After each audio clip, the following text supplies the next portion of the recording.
I handed my husband over to the woman who destroyed our marriage. It sounds insane, maybe even pathetic, but for me it wasn't weakness. It was the only way to set myself free. If you have the patience to hear my story, you might understand why. My name is Claire Donovan. I'm 29 years old. I live in Portland, Oregon, a city that feels both intimate and unpredictable. You can pass the same stranger twice in 1 week and still not know what they're hiding behind their smile. I work as an HR manager for a mid-sized tech company downtown. It's the kind of job that keeps you running from meeting to meeting, yet still lets you leave early if family calls. I've always valued that balance because I believed family was the one thing you couldn't replace. I've been married for 7 years. 2 years ago, I lost my first pregnancy at 4 months. The memory is still a wound I can't touch without flinching. I remember the sterile hospital smell, the hollow beeping of machines, the way my body felt both heavy and empty. And I remember Logan's hand over mine, his voice rough from crying. "We'll get through this, Claire. We're a family, nothing changes that." I clung to that promise, maybe too tightly. Logan Pierce, 32, is my husband. He's a sales director for a medical device company, suits conferences, client dinners, endless trips. Trips that blur together until I lose track of which city he's in. He's charming in a way that feels effortless. He can meet someone once and remember the name of their dog months later. Work kept him away a lot. Sometimes it felt like he was a guest in our own home. But I told myself it was temporary. This was the grind before the reward, before the life we'd been dreaming of. It was a Thursday afternoon when the call came. The office hummed with quiet conversation when my phone buzzed. The number wasn't saved, but the area code was familiar. "Is this Mrs. Pierce?" The voice was calm, clipped, professional. "Your husband's been in an accident. He's in emergency care. You should come immediately." For a moment, I couldn't process the words. It was like they were in another language. Then my pulse slammed into overdrive. I muttered an apology to my team, grabbed my bag, headed for the elevator. By the time I reached the parking lot, my hands were shaking so badly I almost dropped my keys. The drive to the hospital felt endless and too short. Flashes kept hitting me. Logan in his gray suit that morning, sipping coffee without looking up. His laugh the night before, the smell of his cologne still on our sheets. I called his phone twice, straight to voicemail. Each time, the emptiness on the line seemed louder. At the ER desk, I barely got my name out before a nurse appeared, brisk, efficient. "Follow me," she said, already moving. Dr. Hall met me in the surgical wing, tall, tired-eyed, a voice that didn't waste words. "Your husband sustained a severe spinal injury. There's damage to the lower spine. He may lose function below the waist. There's also a head injury. If he regains full consciousness, he could experience memory loss or disorientation." I nodded like I understood, but the words slipped through me like water through open fingers. They handed me a clipboard. I signed where they pointed. My signature shook so much it barely looked like mine. And then, a glimpse. As they wheeled him past toward recovery, I saw his face pale still, his chest rising and falling with the help of machines. And in my head, like an echo from 2 years ago, "We're a family." Hours later, they moved him to a private recovery room. I stood outside, my hand pressed against the cool glass, staring at the tubes, the monitors, the man I married. And that's when I saw her. She was at the far end of the hallway, a dark coat, a knit cap pulled low over her forehead, still as a statue. Her eyes were locked on Logan, sharp, unblinking, almost hungry. It was the kind of stare you feel before you see it. When our eyes met, it was like being caught in a spotlight. A fraction of a second, then she flinched, turned, and walked away. Quick, purposeful. I blinked, searching for an explanation. A family member of another patient, maybe? That would make sense. Wouldn't it? Still, the air felt heavier, like something had shifted in the hallway and in me. That night I sat beside his bed. The steady beep of the monitor filled the silence. His skin was warm, but his face, slack lips barely moving. He mumbled a few words too soft to catch. I leaned closer.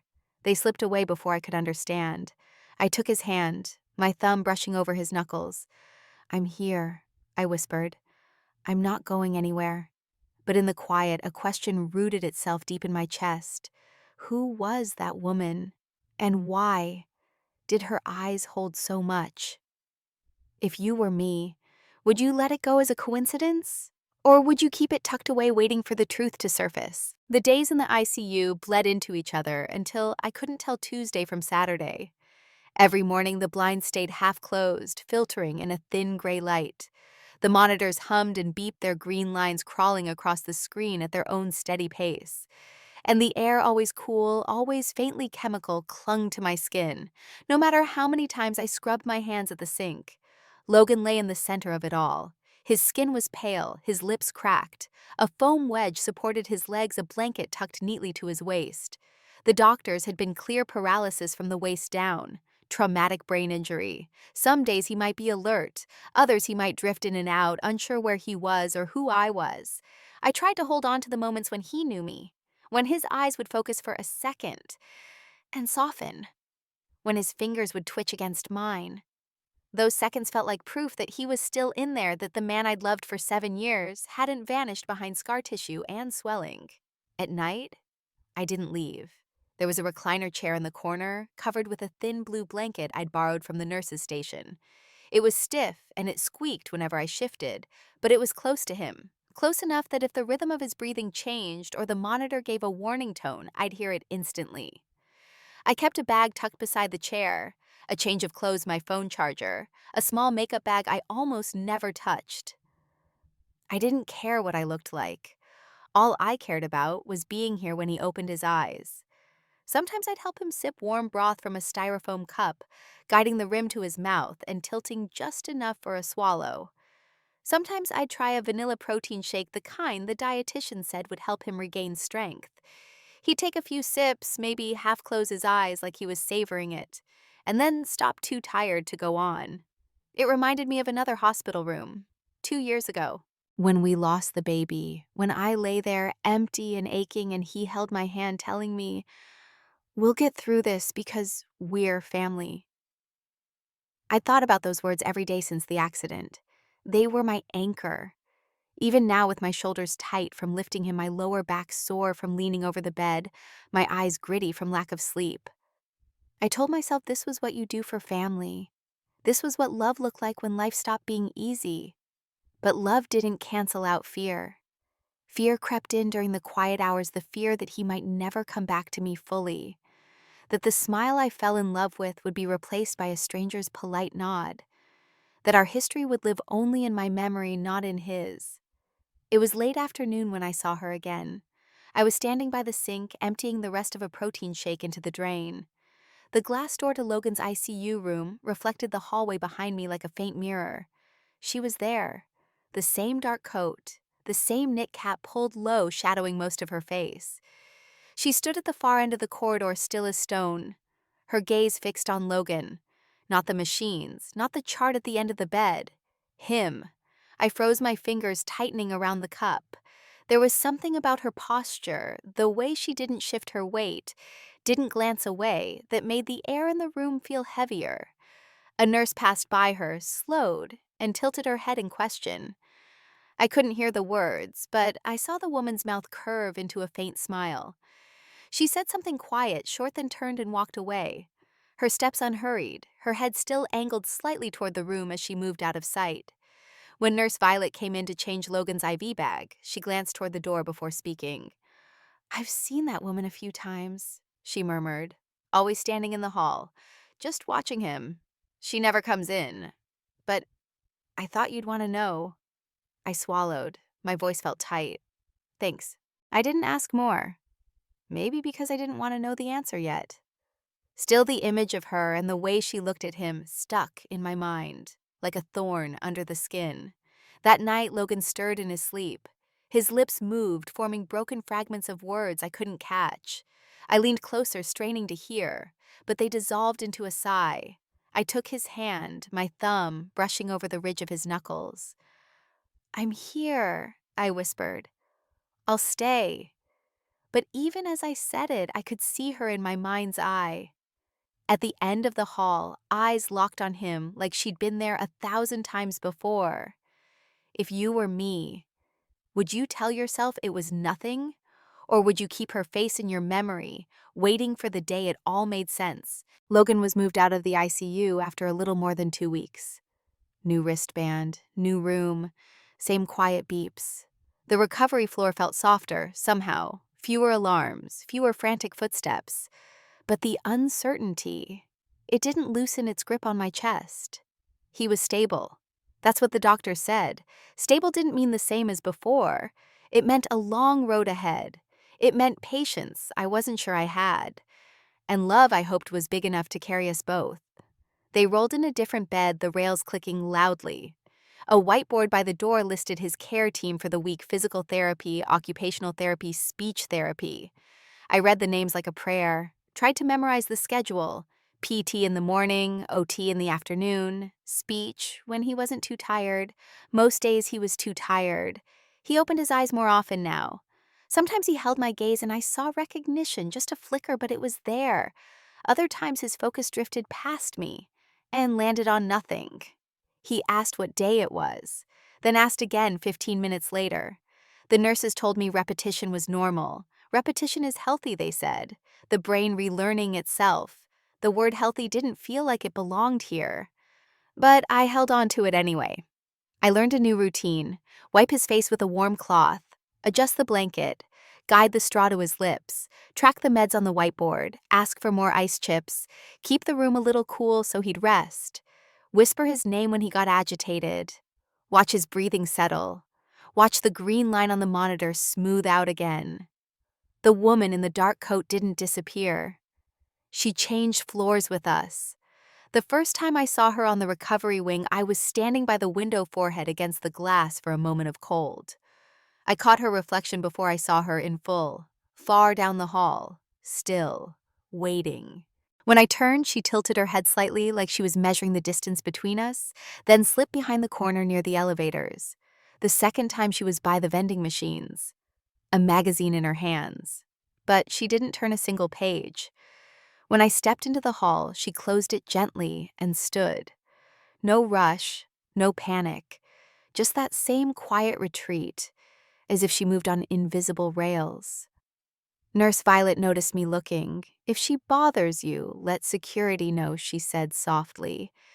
"She hasn't done anything, but we'll keep an eye out." I nodded. My mouth was dry again. It felt like it always was in here. One afternoon, Logan stared at the doorway for a long time. His jaw flexed. His fingers tightened just slightly on the sheet. "What are you looking at?" I asked. He didn't answer right away. His lips moved. A thin sound came out, half breath, half word. "Where is she?" he whispered. I froze. "Who?" He blinked slow and heavy. Confusion spread over his face like a cloud. What he murmured almost irritated with himself. Then he closed his eyes. The crease in his brow smoothed out. The moment was gone. That night, while he slept, I took his phone from my bag. He hadn't used it since the accident. I'd brought it in case a doctor needed a number or a code. The battery was low. I plugged it in, watched the screen light up. Missed calls, a few texts from his manager, an insurance email. And then, a number I didn't recognize. No name, just digits, and a short thread of messages. "Are you okay? Can I see you soon? Do you need anything?" They were from the first week after the accident. Simple words, simple concern. But the timing dug under my skin. Sent on the same days I'd seen a dark coat at the end of the hall. The same nights Logan had been most restless. I told myself it could be nothing. I told myself a stranger could send kind texts. I told myself a dozen reasonable things, and believed none of them all the way. I didn't reply. I didn't call. I just took a photo of the screen and slipped the phone back into my bag. 2 days later, Logan started speech therapy. The therapist's soft hand, steady voice held up a laminated sheet. Apple, house, car. He missed house twice, struggled with spoon. She told me it was okay. Pathways rebuild. We work with what shows up. PT tried to sit him up longer in the afternoons. He grimaced. Sweat beaded at his hairline. He stared at a fixed point over my shoulder until the countdown ended, then sank back into the bed. That was good, the therapist said. I told him it was good too. I told him I was proud of him, the words tasting both true and strange. Through it all, I kept seeing her. Not constantly, not enough to confront, just enough to make certainty impossible. One evening, I went down to the lobby for coffee. The cafe was closed. I bought a bottle of water from the gift shop instead. Stared at a row of stuffed animals in tiny hospital gowns. Thought about buying one. Didn't. When the elevator doors opened back onto our floor, the hall was dim. Quiet. She was there. Closer than ever before. Right outside his door. Profile turned toward the glass hands folded loosely. For a second, I froze. Then I walked forward, slow, steady, already choosing a calm line to say. She looked at me. No surprise. No shame. Something flickered in her eyes. Sadness, maybe? Or maybe I just wanted to call it that. A faint nod. Then the elevator dinged. She stepped inside. Our eyes met one last time, and the doors closed. When I entered the room, Logan was asleep, his breath even. His left hand twitched once, then stilled. I pulled the blanket over his shoulder and tucked it in. Said nothing to the nurses. Called no one. Just sat in the chair staring at my faint reflection in the window. And knew without proof that I had to find out who she was. I couldn't stop thinking about the messages I'd seen in the hospital. Are you okay? Can I see you soon? Do you need anything? They kept drifting back whenever the house went quiet, like a chorus I didn't ask for, but couldn't tune out. On the third night after Logan came home, the nurse left at 6. I helped him into the wheelchair, brushed his teeth, settled him back in bed. He fell asleep fast, mouth slightly open, the blanket rising and falling with his breath. I stood in the doorway for a long minute, listening, making sure his breathing stayed steady. Then I crossed the room and pulled open the drawer where I'd hidden his phone. It was still there, dead, cold. I plugged it in by the couch and sat on the edge staring at the black screen until the little battery icon glowed red. When it finally powered on, I opened messages first. The thread was short, just a handful of texts from an unsaved number during that first week. Are you okay? Can I see you soon? Tell me if you need anything. I scrolled up and down. No name, no emojis, no details that told me who she was. But the timing matched too many things I couldn't ignore. I backed out of messages and opened his email. Work threads, receipts, newsletters he never read. Then a subject line that repeated month after month, always the same day. Transfer confirmation. I tapped one. A clean, polite bank email. Funds sent. Memo personal support. Recipient Melissa Hartman. My chest tightened. I opened another. Same memo, same name. Another month, another transfer. I kept going. 4 months, 8, a year, 2. The pattern stretched back and back until I stopped counting the emails and stared at the phone like it might confess if I waited long enough. Melissa Hartman. I said the name under my breath to hear how it felt in my mouth. Ordinary. Forgettable. But now it wouldn't leave my head. I looked toward Logan. He stirred and turned his face to the window. No, I thought. Not now. He wasn't ready for questions. And I wasn't ready for whatever answer would come out of his mouth. I took photos of the emails, the dates, the memo lines, the amounts. I saved the photos in a hidden album and locked the phone again. The next morning, I called a private investigator. A woman whose name came recommended by one of our neighbors divorced 2 years ago kept her house because she planned ahead. Her voice was steady. No judgment. Just questions that came in clean, simple sentences. What do you have a name? A phone number. Recurring transfers for years. She asked me to forward screenshots. I did. We scheduled a check-in for the end of the week. The days crawled. Logan's home therapist worked on transfers from bed to chair.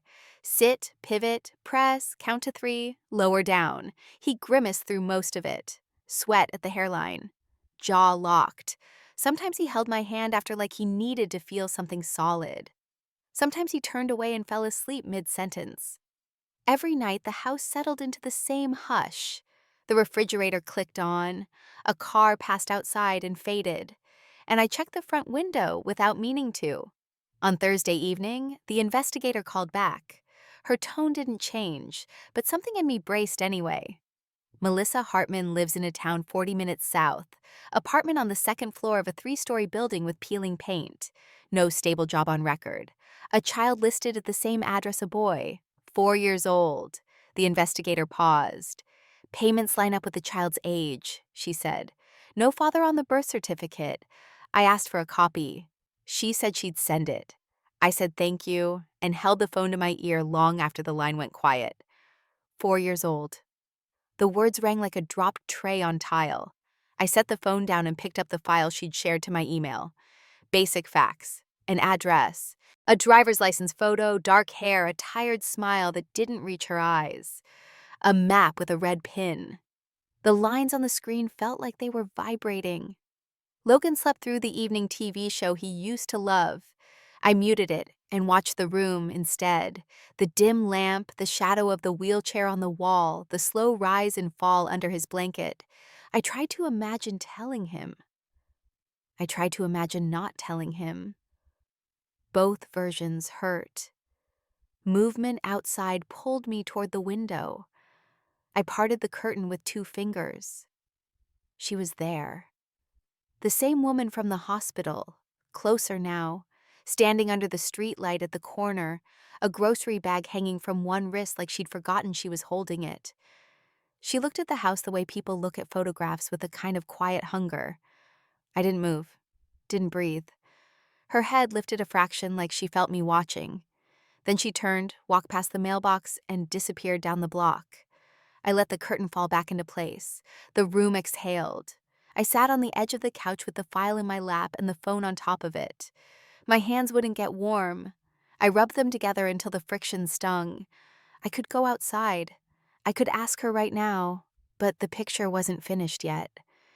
It was still a handful of facts, and the feeling those facts were about to change everything I thought I knew. I stood cross to Logan and pulled the blanket up over his shoulder. His eyelashes fluttered. He didn't wake. Tomorrow, I told myself. Tomorrow, I'll decide. Call the number or follow the address on the map. Either way, no more pretending I don't see what's right in front of me. If you were me, would you knock on her door first or on the door of the truth, sitting in my own living room? I thought I was ready for any truth, until it stood right in front of me and made it hard to breathe. I left the house with one purpose: to look into her eyes, to see the woman my husband had been sending money to, the woman tied to his name in months of quiet bank transfers. In my bag, my phone held every screenshot, dates, amounts, his name in the sender field, and hers in the recipient. The sky was heavy with late afternoon rain. It wasn't a downpour, just a fine mist that clung to everything, carrying the damp, earthy smell of fallen leaves. The wind was sharp, threading under my coat. GPS guided me through unfamiliar streets, a highway exit, 2 stoplights that felt too long, storefronts with hand-painted signs, a laundromat with fogged windows, a tire shop with a single rim propped against its wall, like it was too tired to stand. Then the neighborhood changed. Buildings leaned toward the street, crowding each other. Paint peeled away in long curls. Metal stairs outside were streaked with rust. Balconies sagged under the weight of years. The air was cold and wet, smelling faintly of mildew. Her building was 3 stories of weathered brick, a sagging green awning over the door, a cluster of doorbells, some with names scratched into metal, others labeled in fading pen. The kind of place where the hallway light always feels dim, no matter the bulb. I climbed the narrow stairwell, concrete chipped underfoot, handrail worn to a flat shine. My steps echoed. A child's voice drifted from somewhere above, then silence. 3B. I knocked once light, then again firmer. A pause, the sound of a lock turning. The door opened, and there she was. No dark coat this time, no knit cap. Just a gray sweater, jeans, her hair pulled back in a loose knot. Her eyes were rimmed with fatigue. She looked at me like she was already bracing herself. "Yes," she asked. "My name is Claire," I said, keeping my voice steady. "We need to talk. About Logan Pierce." A flicker surprise, then something unreadable. She stepped back, opening the door wider. "Come in." The apartment was small, just one bedroom and a main room stitched to the kitchen. Furniture mismatched and worn, a wooden dining table with peeling paint, 2 chairs, one with a loose leg, a fridge with a dent in the door, a stove missing a knob, dishes stacked neatly, though none of them matched. Light from the window spilled across a coffee table propped up on a thick paperback. On the floor near the window sat a small bin of toys, all used, all cared for. A stuffed bear with one ear sewn back on with bright blue thread. The air smelled faintly of laundry detergent, the cheap kind. Then I heard the small footsteps. A boy appeared in the hallway from the bedroom. 4 years old, maybe. Dark hair, wide brown eyes that stopped me cold. Because they were Logan's eyes.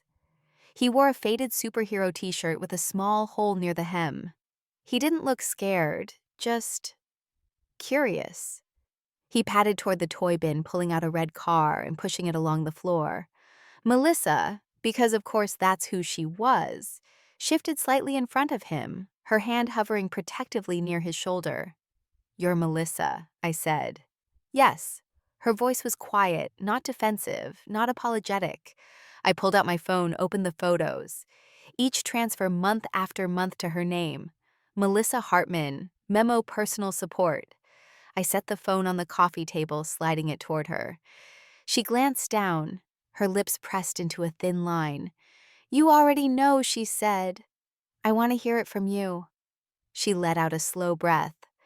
"We met 5 years ago. He was here for work. It wasn't supposed to be anything. Then I found out I was pregnant. Logan didn't want me to struggle.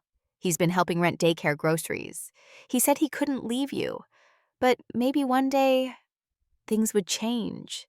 He wanted to be there for his son." "His son?" I repeated the words, tasting like metal. Her eyes flicked toward the boy. "Oliver," she said. Oliver. Not a name Logan and I had ever spoken together. And yet, it now felt like a thread woven through everything. A thread I'd never seen until today. She kept talking. When the money stopped, I didn't know why. Then I heard about the accident. I went to the hospital, just to see if he was alive. I barely heard the rest. Her words were splitting open memories I'd once leaned on like a foundation. 7 years of marriage dismantled in minutes. Every late-night laugh, every promise after the miscarriage, suddenly felt like a line in a script written for more than one audience. I looked at the apartment again. The patched bear, the secondhand table, the thin curtains. This wasn't luxury. This was survival. And it was paid for with the life I thought I had. I stepped toward the door. Melissa didn't follow. Oliver rolled his car into my shoe. "Sorry," he whispered. "It's okay," I managed, though my voice was raw. The hallway was colder. Outside, the air hit like a slap. I reached my car and slid inside, shutting the door on the street noise. Logan's face came to me in the hospital bed, still and pale, then laughing at our kitchen table sunlight on his cheek. And then Oliver, with his eyes. My chest tightened. It wasn't sadness anymore. Not fear. Not grief. It was heat. Sharp, clean, and rising fast. I gripped the steering wheel until my knuckles turned white. I thought of going home, of filling his water glass, of adjusting his blanket like nothing had happened. And the thought made me sick. Maybe it was time to let him feel the cold for himself, to let him taste the loneliness he had poured into me, month after month, lie after lie. If you were me, would you stay and care for the man who split your life in two, or would you let him pay the price, even if it cost him everything? The anger in me didn't fade. It didn't burn out. It only sharpened, finding new edges, new ways to cut. I came home in the dark, the rain still dripping from my coat, my head a storm of images. Logan's still body, Oliver's eyes, 2 pictures that didn't belong together. But now I could never separate them. The pain had turned into something else entirely, a need to give back the loss he had given me. The house was silent, cold, the kind of cold that settles in walls, not in the air. The faint smell of antiseptic drifted from the bedroom, clinging to everything. I walked past the doorway and paused. He was asleep or something close to it, his head tilted slightly toward the glow of the monitor, the soft green light brushing over the face I once loved more than myself. Now it looked like a stranger I was feeding, medicating, keeping alive, when all I wanted was for him to know what it felt like to be left. I moved on to the living room and sat on the couch. The ticking of the wall clock was loud, too loud. Each second a reminder that time was still moving, even if I felt stuck between two choices. Stay, care for him, honor vows that already meant nothing, or walk away and let his real family take over. The thought of the ICU came back, the sterile white, the cold plastic chairs, the endless forms where my signature was the only thing standing between him and nothing. Back then, I thought I was doing it out of love. Now I realized I'd been keeping alive the man who had been building a separate life behind my back. Melissa's apartment, her quiet voice, the boy who had his eyes, they pushed into my mind like weeds breaking through concrete. Every memory I had with Logan now felt like a trick. I leaned back staring at the ceiling and imagined it. Not being here, not answering the nurse's calls, not showing up with fresh water or medication, letting him wake up to an empty house, finding no one there, to fix his pillows, to spoon soup into his mouth, letting him feel the absence until it settled in his bones. The image didn't just feel like justice, it felt good. A quiet, secret pleasure at the thought of him tasting abandonment. The phone rang sharp in the silence, the night nurse asking about a new prescription. I kept my voice polite, told her I'd check. I didn't tell her I'd been thinking of never refilling anything again. A knock at the door. My neighbor holding a container of warm soup, her eyes full of kindness I hadn't earned. She asked about Logan, said she was praying for him. I thanked her, smiled, closed the door. For a moment, their simple care tugged at me. But then I remembered the man they were wishing well had spent years giving himself to someone else, and the softness inside me hardened again. I didn't leave that night, not yet, but I started making changes. I stopped hovering in his doorway, stopped checking the clock to make sure his meals were exactly on time. When he needed something from the other room, I took my time getting it. I didn't wash his clothes right away, left them in a pile, so he could see what it meant when things went undone. Every small choice felt like cutting a thread in the web of dependence between us. He wouldn't notice it all at once, but eventually the emptiness would reach him. And when it did, I wanted him to wonder if this was how it had felt for me for years. That night before I went to bed, I stood in the doorway of his room. The weak light from the monitor painted his face in pale green shadows.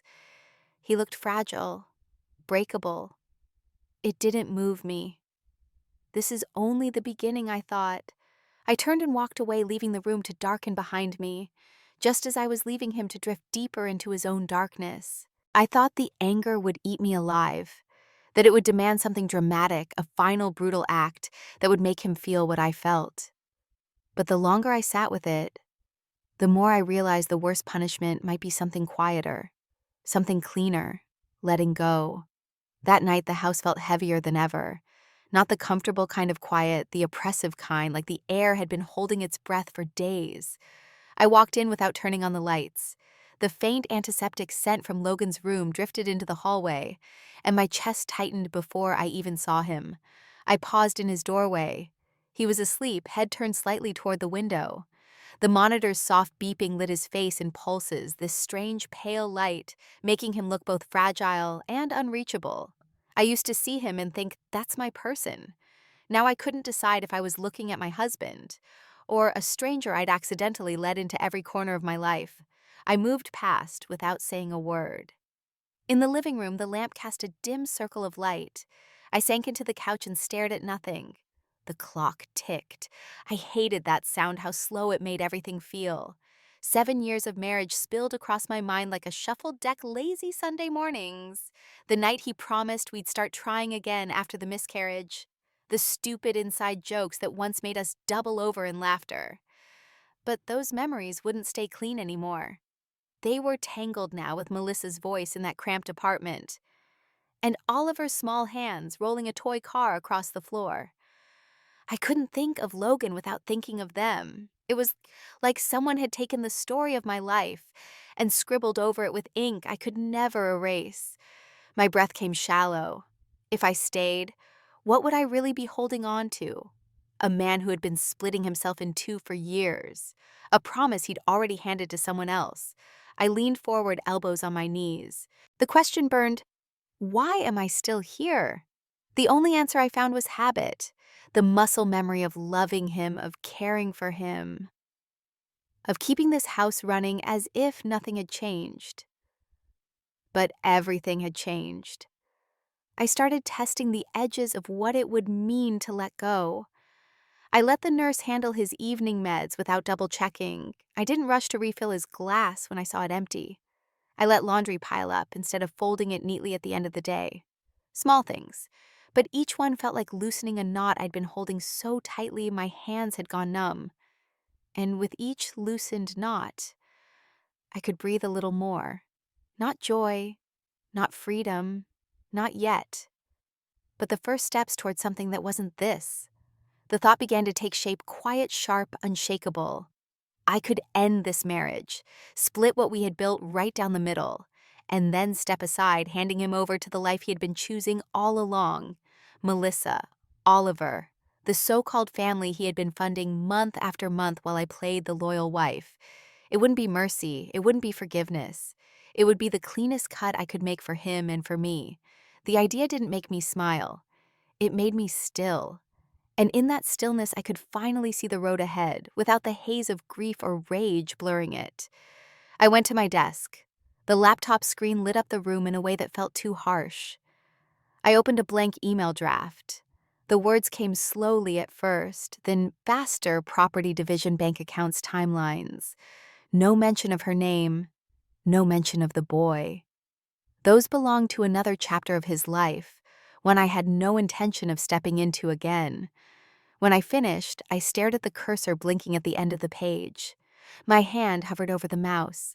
I could hit send right now, end it with one click. But I didn't. I closed the laptop instead.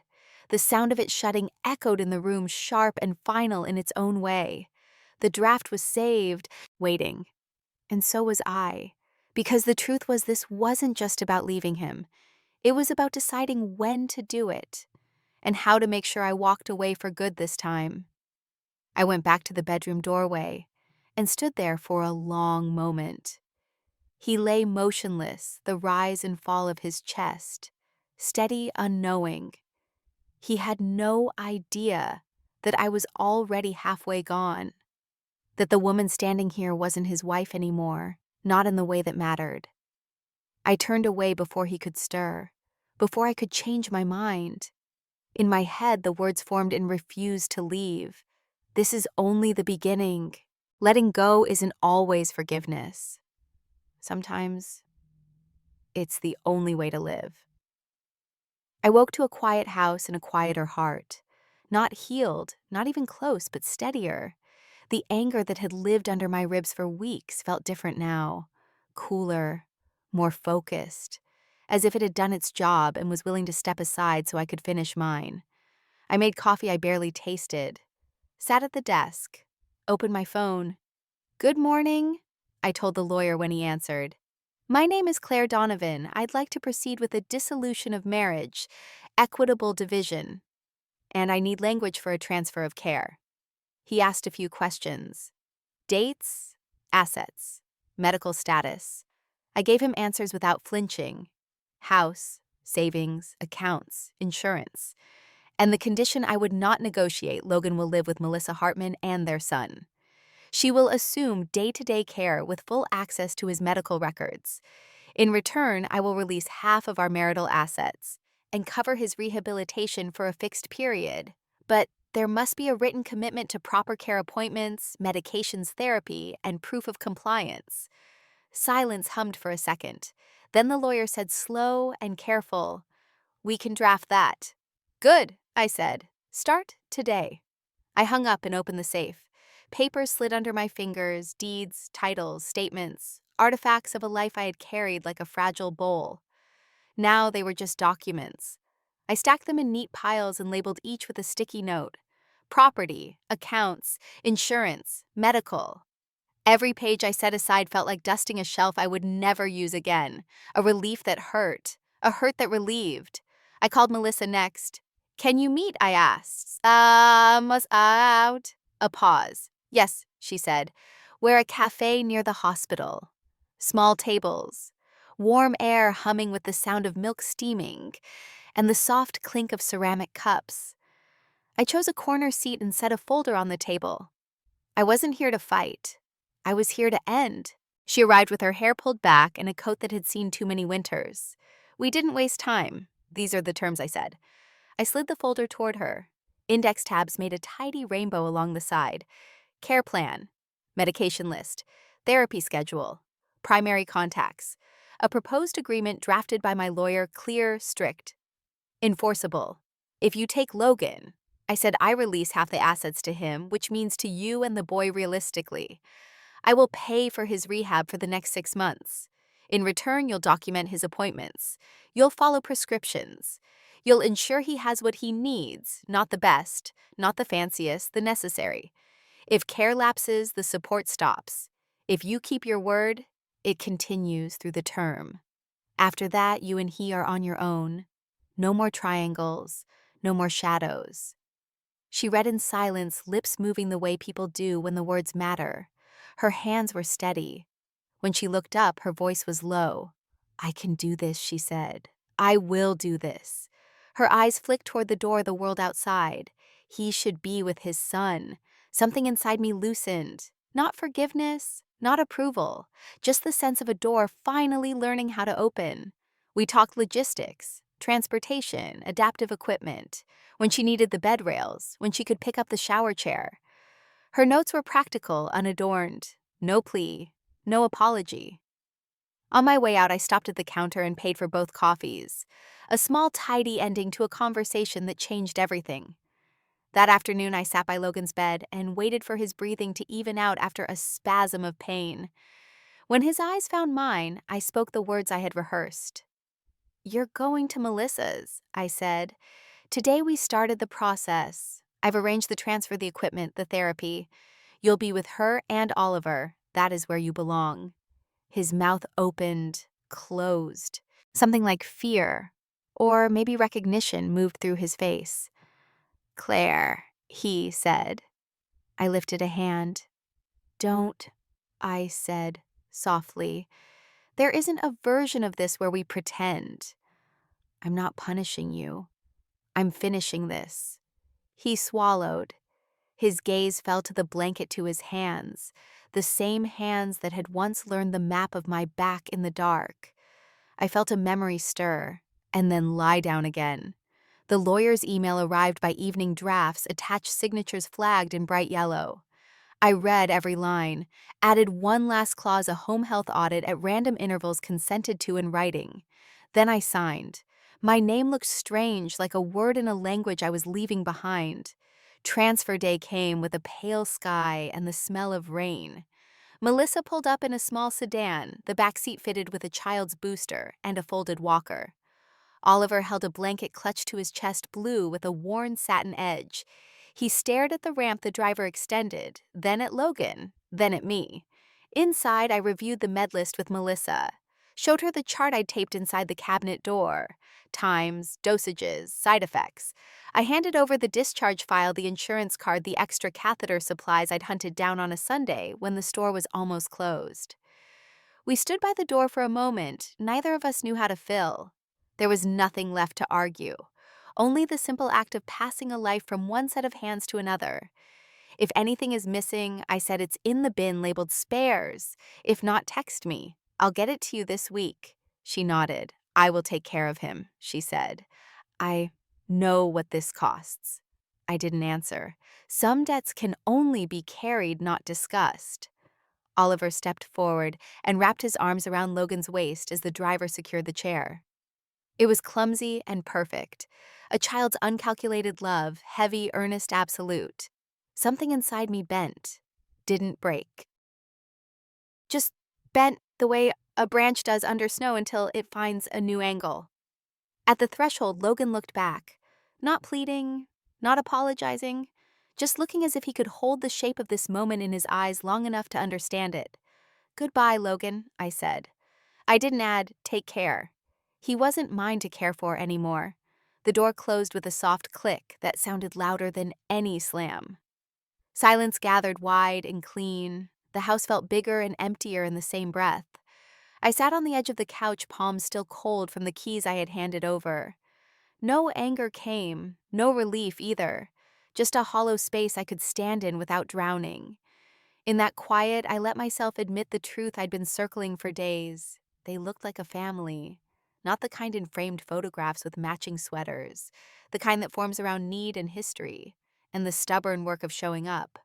Melissa with her careful lists. Oliver with his blanket and wide eyes. Logan with his chair and his choices. Together they made a shape that I was never meant to fill. I walked to the bedroom we had shared and opened the window. Cool air moved the curtain, lifting the smell of antiseptic from the walls. I stripped the bed, folded the sheets, wiped the nightstand until it shone in a way it hadn't in months. Not erasing. Resetting. Back in the living room, I signed the final retainer the lawyer sent and scheduled the notary, property lists, account splits, dates. It felt transactional because it needed to be.